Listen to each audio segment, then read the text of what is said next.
Hello and welcome to part 2 of this video tutorial series from BlenderCookie.com on modeling the female body. In this section, we're going to begin on the face, and we're first going to start by outlining all of the topology on the face and getting a good foundation to then model in all of the details. So in this video, the goal is to try and get all of the main topology and edge loops laid out, such that then we can just move right on to the rest of the details in potentially the next part. It'll kind of depend on how far we get today. But let me first show you kind of what I've done.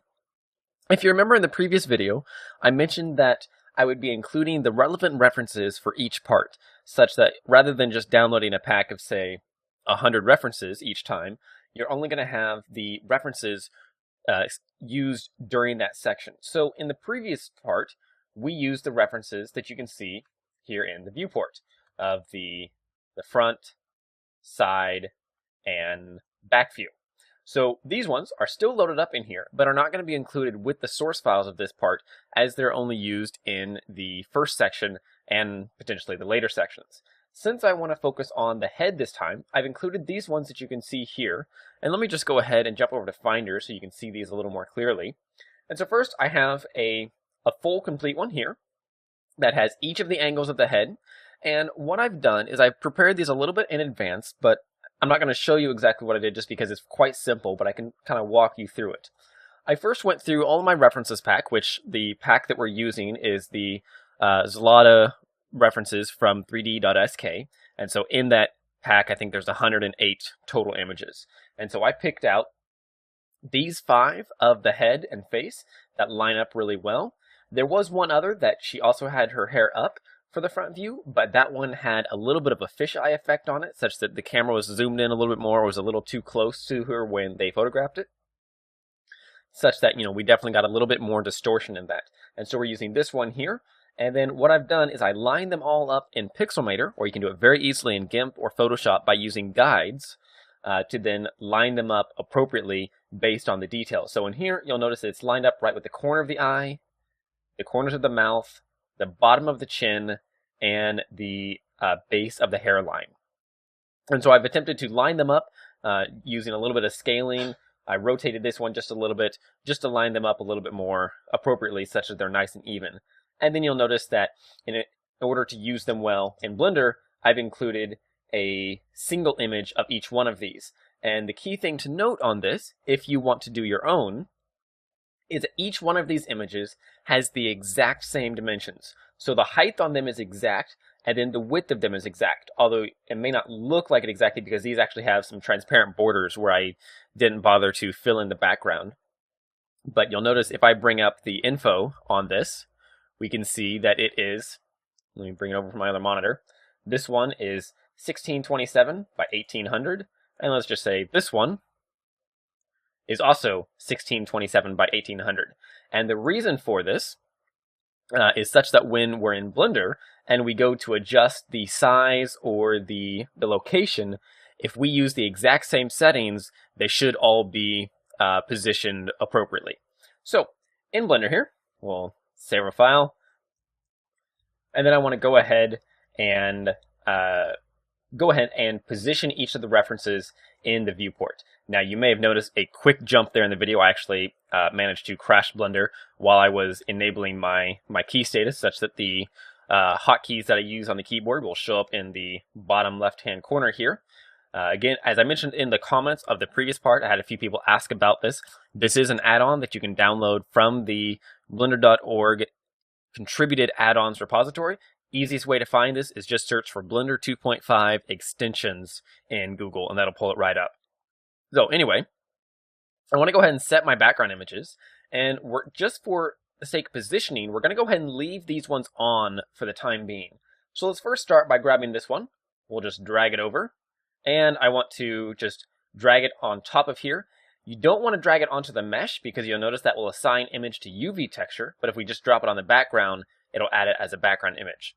So now I can go down here, I can toggle that down, and let's go ahead and take the size down. And I'm just going to try a size of, say, 1.9. And, oh, that's way too big. Maybe 0.19. And then you can see, it's gone. Just need to move it up. And then let's go ahead and zoom in here. And this is the reason that I left the previous image for the time being, is I need to go ahead and use it to position this appropriately.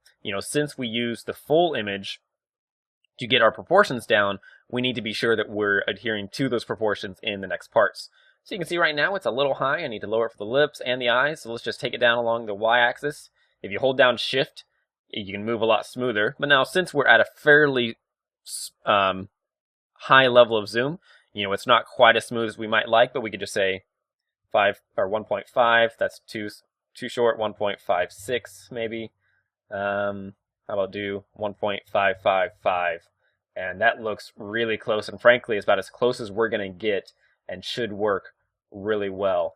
And the main thing that we're looking for in terms of lining it up is that the corner of the eyes, the corners of the mouth, and the bottom of the chin, and also the hairline line up. In this case, they line up almost perfectly.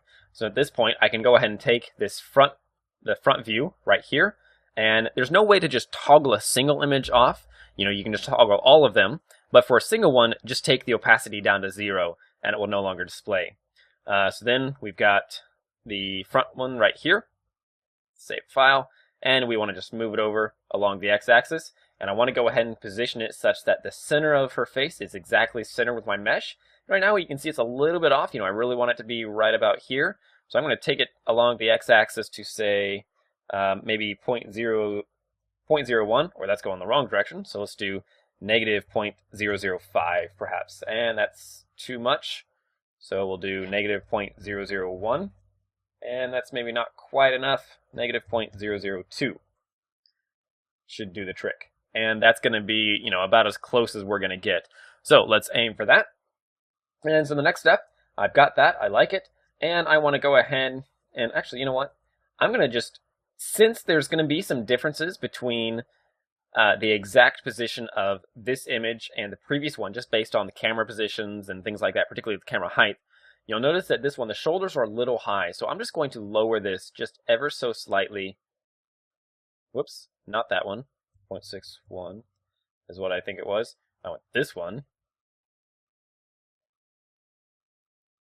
There we go. So that'll just get it a little bit closer as far as the shoulders, and just kind of helps approximate between the two. So now I can switch over to my side view, and I want to go ahead, and I can actually just disable all of these now, because I'm not using these to work with. I'm instead, now that I have this one image in, I just want to use it as the determining factor of where my other images go. So I can now grab the side view, pull it in, and let's first just start by copying these settings. So first the 0.19, paste it in there. Then we'll grab the X position, paste it, copy the Y position, paste that, and now we can see that's really close. Everything lines up nicely, so we don't need to worry about the size. And now we can just work with the X position to get this approximately right. And in this case, that looks pretty good, about like that. I'm kind of lining up the shoulders approximately. That's maybe a little too far, so let's take it back a notch. And that looks like it'll work pretty well. Okay, now let's move on and do the back view. So I'll hit Control-1 to go to back view. And I can go ahead and set my side to be just the right there. Toggle that down. And now I'll grab the back view, pull it in, take this, copy the size, paste the size, copy the Y, paste the Y. And that looks pretty good. Switch to side view, we can see that this is maybe a little bit high though. Well, actually, no, not really. We can see the ears line up pretty well. It's going to be a little different, particularly because we've got the top of her hair there. It's going to cause a few problems. But so we'll just take it down just a little bit. We can definitely see that the neck is perhaps a little bit wide. Let's take this opacity down for a moment. Yeah, we can definitely see it's a little big. So we'll just take it down. I may not have adjusted that image quite well enough. Switch to side view. That's going to be pretty close. Maybe that's a little too small. Okay, that'll probably work. And then we go back to 1. And let's go ahead and switch this one just to the front. And this one just to the back. And that actually looks pretty much centered right there. So we'll just, well, it's actually not quite centered. Maybe we could take it over, maybe say 0.05. Whoops. 0.005 will be about right. Okay, so switching back to the front view, what we want to do now is we're going to first just draw out our topology using the grease pencil to get a good idea of how our mesh is going to be constructed. So, we can just toggle these down, and then going to the grease pencil, let's go ahead and add in a new layer. This new layer, we're going to draw it on the surface. So this way we'll draw it right on the surface of the mesh. And I want to, let's just give it a red stroke so it's a little easier to see, something about like that. And then just so it's, again, a little easier to see, oops, I may have just crashed. Oh, nope, I didn't. Okay, save our file before we lose anything.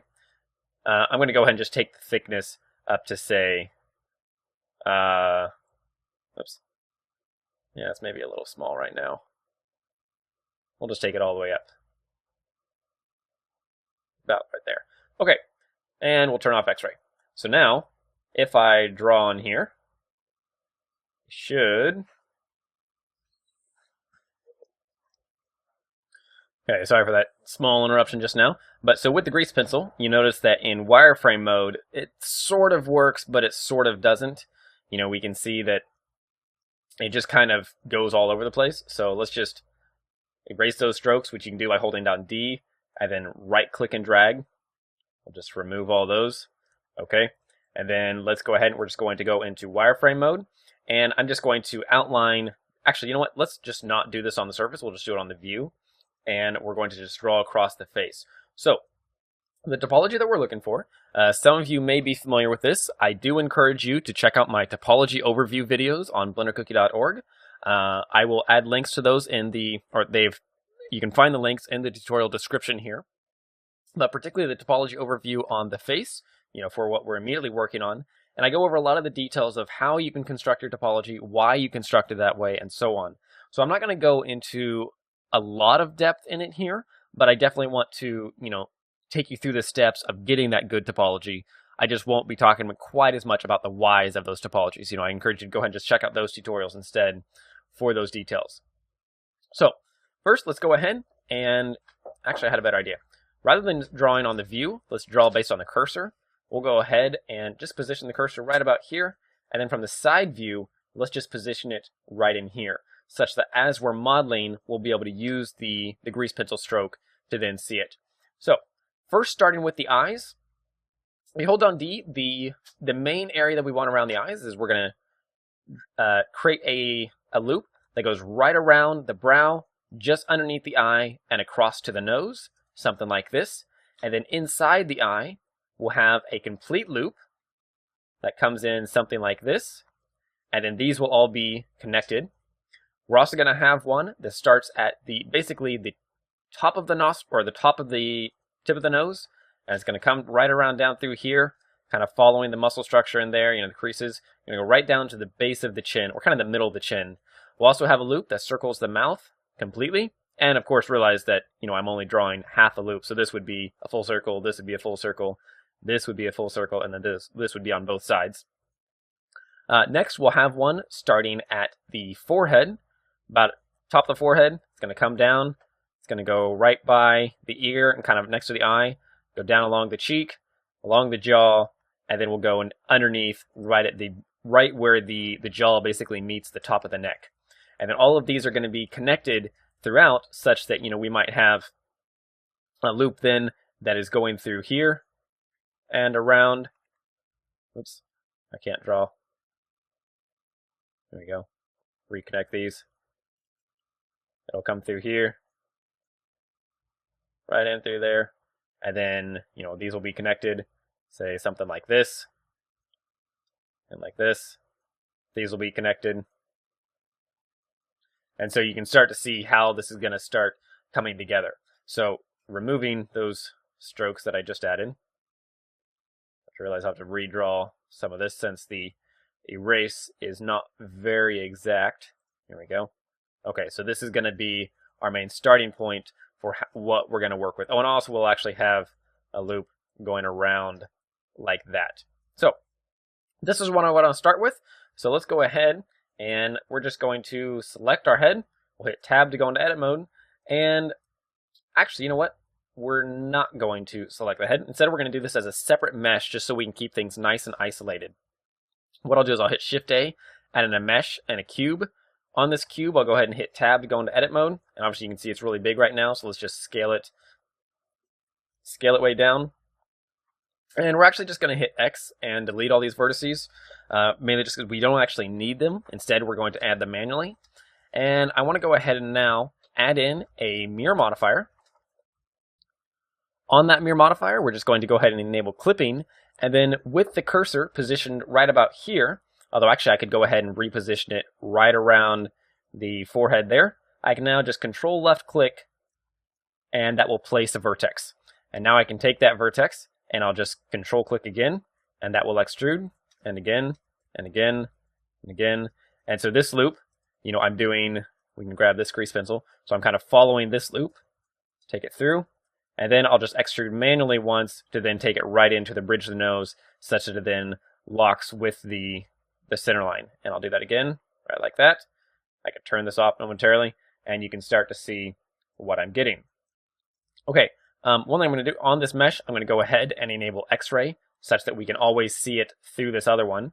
And what I want to now do, I can maybe reposition these a little bit to get them nice and even. Pull this one up a little bit. Okay, and I'll reposition that, and maybe this one a little bit. Okay, now let's go ahead and go to the side view. I'm going to turn on my proportional editing tool right down here, or by pressing O. I'm going to select these two corner vertices. And I'm just going to pull them back along the y-axis. Maybe I'll scale down my my influence just a little bit. Somewhere right in there. Since I'm working on a tablet, I don't have a scroll wheel immediately at hand. Or actually, I guess I can use the scroll. Oh, never mind. I've got the scroll thing on the tablet. You can also use the page up and page down keys if you don't have immediate access to a scroll wheel. Since I'm working with a tablet and a mouse, you know, sometimes I'm using the mouse, sometimes I'm using the tablet. Okay, just kind of get these approximately where we want them. That looks pretty good. And I'm actually going to switch to my mouse. Okay, so that starts to look pretty good. Let's go ahead, and now I'm just going to position the cursor right at the center of the eye, right about like this. And then I'm going to hit Shift A, add in a circle. On the circle, we'll hit F6. I'm going to take the vertex count down to 8. The size down to 0.1, and we'll align it to view. And it looks like we need to do, say, 0.01. I'm just trying to get it past the center point such that it doesn't then lock to the center. So now I can go ahead and I'll turn off the proportional editing tool by pressing O. And maybe I'm going to go ahead and increase the size here on the text so that you can see it a little better. Just take it up to 30. There we go. Okay, now we can add that. And I'm going to hit S and X, scale this out, make a bit of an oval shape. And I'll scale it up a little bit. And this looks good. And I'm just basically shaping around the eyes. And you'll notice that I'm trying to line up each of the vertices such that, you know, this vertex will connect to that vertex, this vertex will connect there, and so on. I'll move this one down. Okay, that looks pretty good. Now I'll go to side view, and I want to, again, just tweak this. I can use the proportional editing tool again, but I'm going to change over to the connected option, and then I can just pull this right over, something like this. Maybe pull that one up a little bit. I'll grab the tops, top and bottom, move them out just a bit. Maybe pull this one in, and that will give me a fairly natural shape there. Okay, so now, before connecting this though, you know, I'm not actually going to connect it. Not yet, because I want to just focus on each of the main edge loops, which if you remember, you know, we've got this one, and all these. And each one of these are not just going to be a loop, it's going to be an edge ring, such that there's actually going to be 2 sets of loops. There'll be this one, and if we extrude and turn off proportional editing and scale this in, now we have an edge ring, because, you know, you'll notice if we were to, say, go into edge mode, and Alt right click, or let's see, Alt Control click on this edge, it'll select all of those rings. So that's an edge ring. Go back to vertex mode, and you can actually do, I guess, never mind. Okay, so now we can, we can tweak these a little bit to get the basic shape. I'll bring these right down to the eyelid. Up to the eyelid, we'll bring this one in.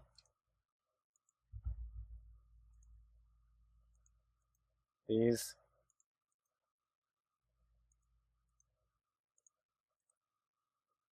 There we go. Okay, so that gets us our basic eyelid shape, which we can, tweak any way that we want. But let's go ahead and do the same thing now on this loop. So I'll select it by Alt-right click. I'll hit E to extrude, right click, and I'll hit S to scale this out. And we can just scale out a bit like that. Maybe I'll scale a little extra along the Z-axis. Take this one down a bit more, this one up a bit more. And then I can go in here, tweak these bits. So this is the bridge of the nose. Come down a little, that can come down a little. And so, I'm just getting the rough approximation of where it can go right on the mesh there. Pull these back, pull this down. And, I'm just kind of looking at the surface to see where things fit. Maybe I'll bring these ones in a little. That doesn't need to come out so far, nor does that. Okay, that starts to look pretty good. And so those are my first two main edge rings. So now let's go ahead and do the next one, which the next one, we've got, let's just do the one going all the way down along the forehead and the jawbone there. So I'm just going to start by selecting, say, these loops here, or these 4 vertices. I'm going to hit Shift-D, pull them up. Maybe I'll grab these ones, rotate them along, take that up a little. Hit 3 to go to side view, position these over a little better, grab the side loop, rotate them around, about like that, rotate these ones around, somewhere right in there, and then I can go ahead and I'm just going to extrude these, so I'll go hit 1, 2, 3, 4, 5, and we'll bring that right down there, maybe 6 and 7. It's not an exact number, but that's just approximately what I'm doing to get a good, even extrusion. I don't want to do a whole bunch right here, and then, one here, and then a whole bunch right here. I want to try and keep it fairly even all throughout. And so now I can just go in, reposition this, and apologies if my mouse seems a little jumpy. Okay.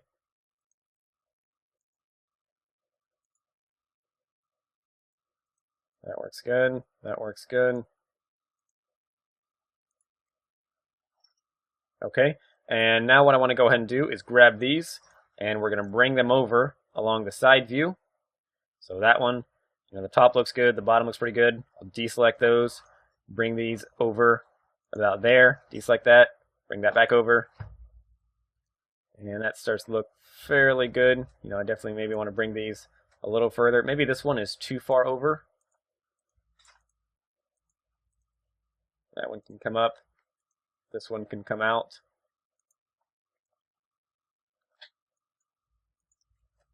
And these don't need to be exact just yet, but we do want to try and get them fairly close to how the actual face is constructed. We'll be able to work with that as we go, but might as well try and get them fairly close right now. Okay, I think that'll be a good starting point. So let's move on to the mouth. The mouth, I'm just going to work by, I'm going to select this loop, I'm going to hit Shift-D, bring it down, scale it in, maybe scale it in further along the x-axis, bring it in along the x-axis, something about like that. And now I can zoom in here. I'll grab these ones. I just switched back over to my tablet because for some reason that mouse that I have, it's a Razer Orochi. And it's an awesome mouse, but it seems that when I'm recording, it gets a little bit jumpy, and I haven't quite figured out why, but I'll work on that. So now I can just kind of position this right around the edge of the lips, and then I'll go over to the side view and work with each one of these. Bring them over, and you'll notice that I'm going to have to approximate a little bit, or kind of just kind of even things out between the two. since they're not going to match exactly between the front view and the side view. Okay, going back to front view, I can see maybe I want to bring these back out a little bit. Bring this one up. You know, this one maybe she's smiling a little bit more than she is with this one. Sometimes it's hard to tell exactly what the difference is, but you can just notice that there is a difference.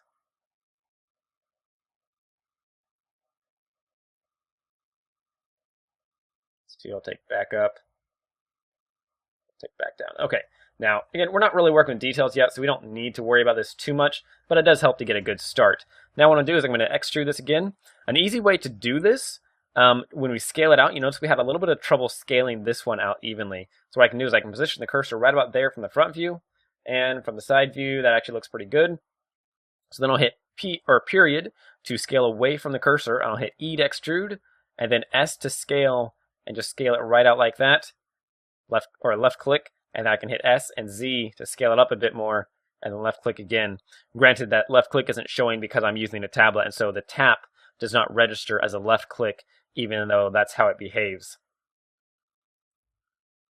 Okay, on these I might take them up a little bit further, or maybe I'll just scale it out along the Z-axis, a little more along the Z or X-axis, and then from the side view, go in here, position these. This one I can kind of bring out.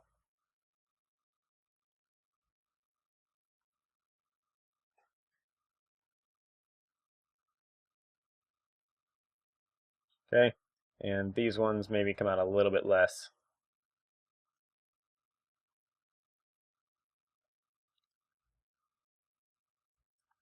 Okay, that starts to look pretty good. So that gives me the loop around the lips. And so then the last two are these around the nose. So I first got the one that goes from the chin to the bridge of the nose. So I'll do that one next. And I'm going to do the same, or, you know, I'm just going to go ahead and grab, say, these two loops or edges. I'm going to Shift D, bring them up a little bit. Maybe I'll bring these two down, scale towards the individual center. Switch over to side view, position that one right about there. Grab the other two vertices in here, move it over. Rotate this a little. I just hit Shift Space to maximize this one view. Go right up to the corner of the nose there, and then I will extrude this again. Rotate it around, switch to side view, pull it over, extrude again, position it, and again. And then I can just kind of repeat this process a couple more times to then bring this right in towards the chin.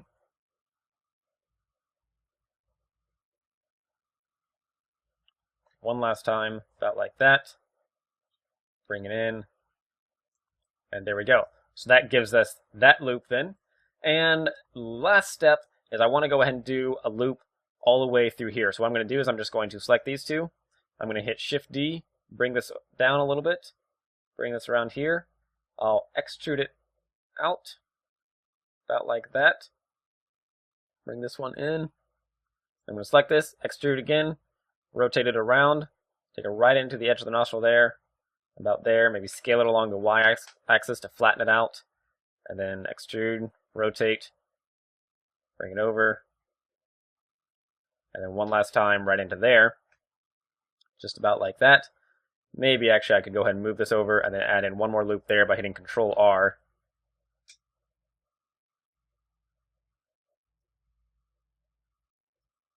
There we go. That just kind of evens all that out just a bit. Okay, so that gives me all of the main loops for how the head is going to be constructed. I could go ahead and add in a little bit more for the rest of the head, but I'm not going to just yet. We're not going to touch the ear. The ear is going to be its own video, just because it is a very complex form to model. You may have seen me do this in a couple other tutorials, maybe the exclusive female head series we did, or the old male head series. These are both getting a little outdated, and of course then the female head one is an exclusive. So for those of you that are citizen members that are kind of wondering, well, doesn't that just kind of, cover the fact or cover all the topics twice? Not really, because one of the things that tutorial covered that this one will not cover is all of the high detail sculpting. And so we're not going to be looking at that in this series. You know, it might be followed up at a later point in time, but first we want to get a full model, we want to get it textured and do all that. So we've got all of our edge loops laid out. And so what I want to go ahead and do now, just in the last few minutes of this tutorial,